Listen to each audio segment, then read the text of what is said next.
Let us pray. In the name of the Father, in the name of the Father, of the Son, and of the Spirit. Amen. Hail Mary, full of grace, the Lord is with you. Blessed are you among women, and blessed is the fruit of your womb, Jesus. Holy Mary, Mother of God, pray for us sinners, now and at the hour of our death. Amen. In the name of the Father, in the name of the Father, and of the Son, and of the Spirit. Amen. Oke, itu akan mengecek kehadiran kalian ya. Ibu. Is everyone here today? Apakah hari ini hadir semua? Yes, ma'am. Oke, tepuk tangan dulu untuk kita semua. Kita mempertahankan kehadiran kalian ya. Ya, Bu. Baik. Oke, adik-adik. Ada yang tahu tidak hari ini kita belajar materi tentang apa? Oke, hari ini kita akan belajar tentang fotosintesis. Ada yang tahu pengertian dari fotosintesis? Oke, what is the photosynthesis? Menurut pendapat adik-adik, apa itu fotosintesis?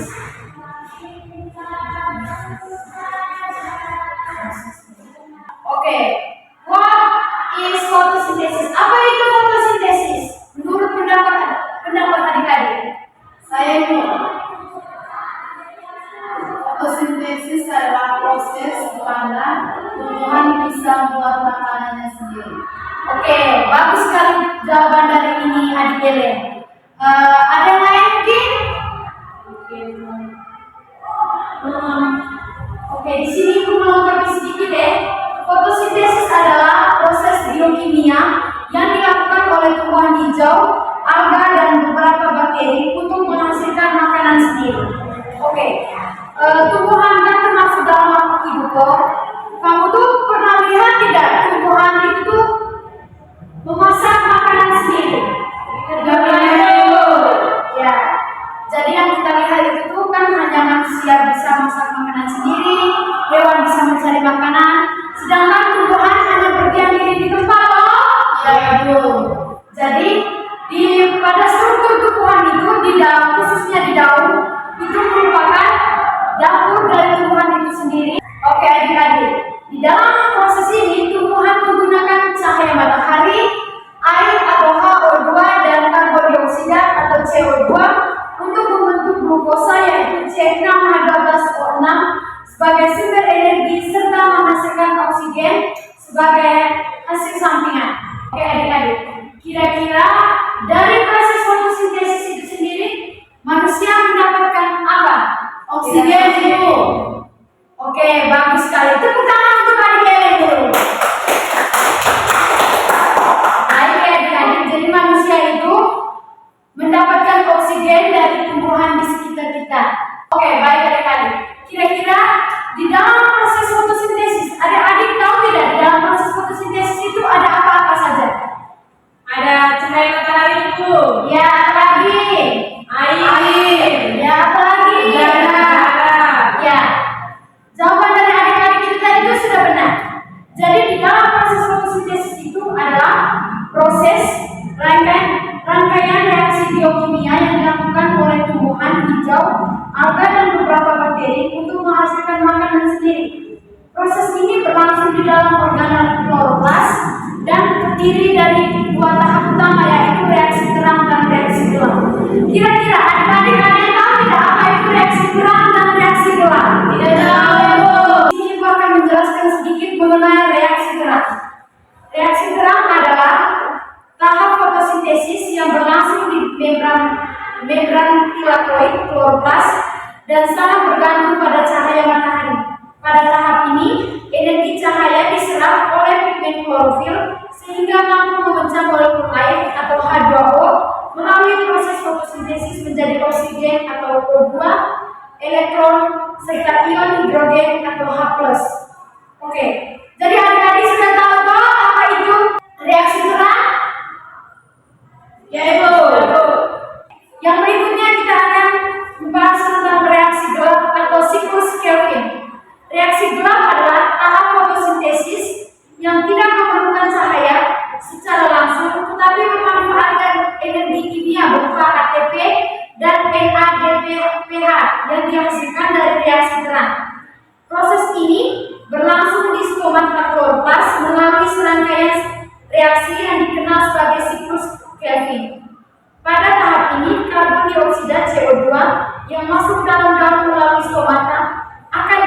dan diubah menjadi glukosa melalui beberapa tahapan enzimatis.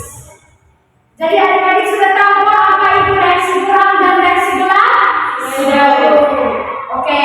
Di sini berikutnya, di sini ada beberapa faktor yang mempengaruhi fotosintesis. Yang pertama cahaya. Oke, baik adik-adik. Di sini ada beberapa faktor yang mengidentifikasi dan mempengaruhi fotosintesis. Yang pertama ada cahaya. Intensitas, kualitas, dan lama penyinaran mempengaruhi laju fotosintesis. Contohnya cahaya merah dan biru lebih efektif dibanding cahaya hijau. Yang kedua, konsentrasi karbon dioksida atau CO2. Semakin tinggi kadar CO2, semakin cepat laju fotosintesis. Yang ketiga ada suhu. Enzim yang bekerja dalam proses fotosintesis memiliki suhu optimal, umumnya 25-35 derajat Celcius. Suhu terlalu rendah atau terlalu tinggi dapat menghambat proses fotosintesis. Yang keempat ada air. Air adalah bahan baku fotosintesis. Kekurangan air menyebabkan stomata menutup sehingga CO2 sulit masuk. Yang terakhir ada klorofil. Pigmen hijau daun berperan menangkap energi cahaya. Jumlah dan kondisi klorofil memengaruhi efisien fotosintesis. Baik adik-adik, itu merupakan faktor-faktor yang mempengaruhi fotosintesis. Sudah paham semua? Sudah. Oke. Baik adik-adik, di sini ibu menyediakan satu media. Jadi ibu meminta adik ini untuk bantu buka medianya sehingga adik-adik bisa lebih mengerti. Bisa toh? Bisa. Baik adik ini.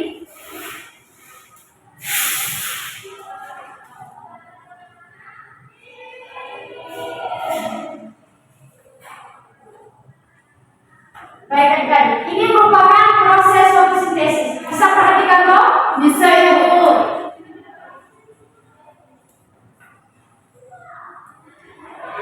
Baik, ini adalah matahari.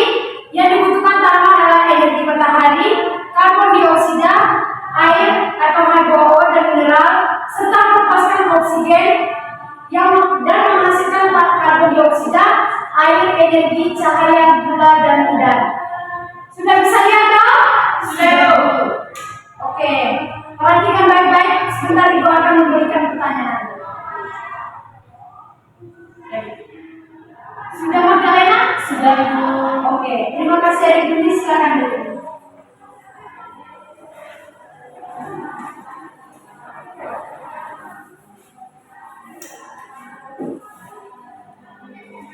Oke adik-adik, setelah tadi ibu menjelaskan pengertian, kemudian faktor-faktor yang mempengaruhi, di sini kita akan membahas mengenai menganalisis peran fotosintesis bagi kehidupan makhluk hidup. Yang pertama, ada penghasilan oksigen.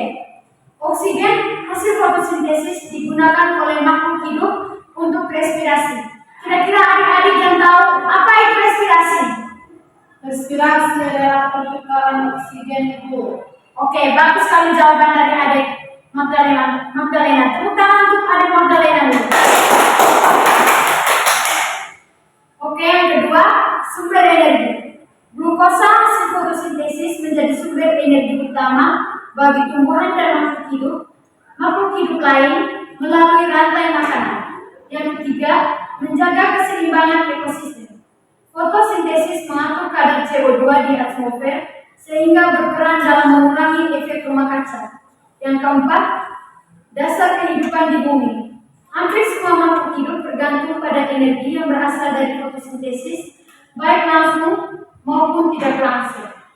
Baik adik-adik, itu merupakan peran fotosintesis bagi kehidupan makhluk hidup. Sudah dengar semua? Sudah. Oke. Setelah ibu menjelaskan pengertian, kemudian faktor-faktor yang mempengaruhi sampai di peran fotosintesis, kira-kira adik-adik sudah mengerti semua atau belum? Sudah, Bu. Yakin? Yakin, Bu.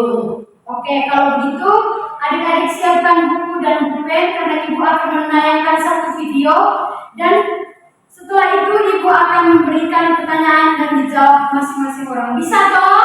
Bisa, Bu.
Semua toh? Oke, sekarang catat pertanyaan dari Ibu M.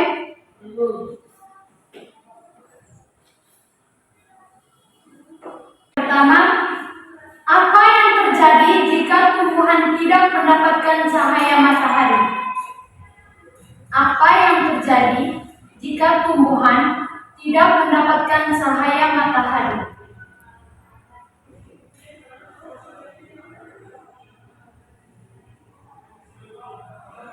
Sudah? Yang kedua, mengapa fotosintesis penting bagi manusia dan hewan? Mengapa fotosintesis penting bagi manusia dan hewan?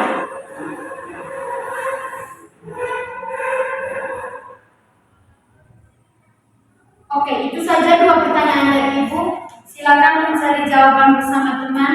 Sebentar Ibu akan menunjuk dua orang untuk menjawab pertanyaan.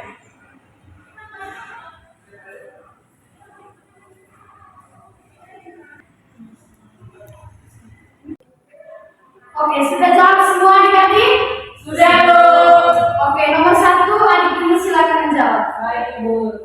Saya akan menjawab kepadaku, apa yang terjadi jika tumbuhan tidak mendapatkan cahaya matahari? Jadi, jika tumbuhan tidak mendapatkan cahaya matahari, tumbuhan tidak bisa melakukan fotosintesis sehingga tidak dapat membuat makanan sendiri dan menjadi layu, akhirnya mati. Oke, bagus sekali jawaban dari adik Yuni. Berikutnya nomor 2 dari adik Mita. Baik, Ibu, jawab nomor 2 dengan pertanyaannya itu, mengapa fotosintesis penting bagi manusia dan hewan? Jadi, fotosintesis itu penting bagi manusia dan hewan karena yang pertama itu menghasilkan oksigen untuk bernapas, yang kedua menyediakan makanan karena semua makanan itu berasal dari tumbuhan, dan yang ketiga itu menjaga keseimbangan udara di bumi. Oke, jawabannya bagus sekali. Jadi adik-adik, jawaban dari teman-teman itu jangan lupa disalin dan untuk belajar ya. Oke, di sini pulang kami sedikit jawaban dari teman-teman. Yang pertama, apa yang terjadi jika tumbuhan tidak mendapatkan cahaya? Yang pertama, tidak bisa melakukan fotosintesis. Yang kedua, pertumbuhan terhambat. Yang ketiga, tidak ada energi cadangan. Yang terakhir, gangguan ekosistem. Berikut yang kedua, mengapa fotosintesis penting bagi manusia dan hewan? Yang pertama, sebagai sumber oksigen. Yang kedua, sebagai sumber makanan. Yang ketiga, menjaga keseimbangan atmosfer. Yang terakhir, dasar rantai makanan. Oke adik-adik.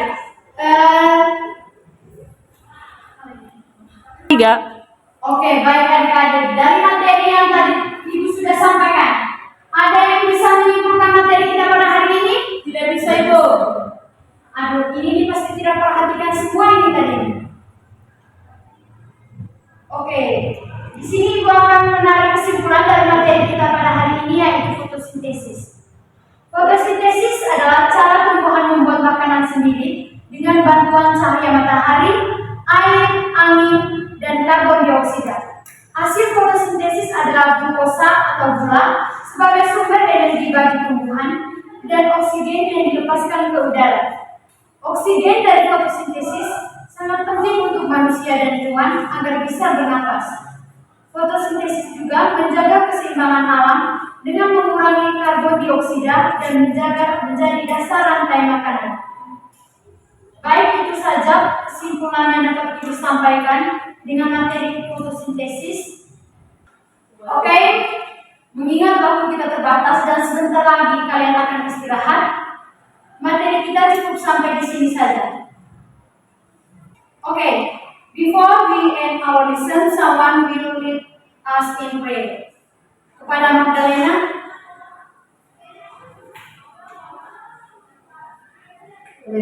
Let us pray in the name of the Father, and the Son, and the Holy Spirit. Amen. Hail Mary, full of grace, the Lord is with you. Blessed are you among women, and blessed is the fruit of your womb, Jesus. Holy Mary, Mother of God, pray for us sinners, now and in the hour of our death. Amen.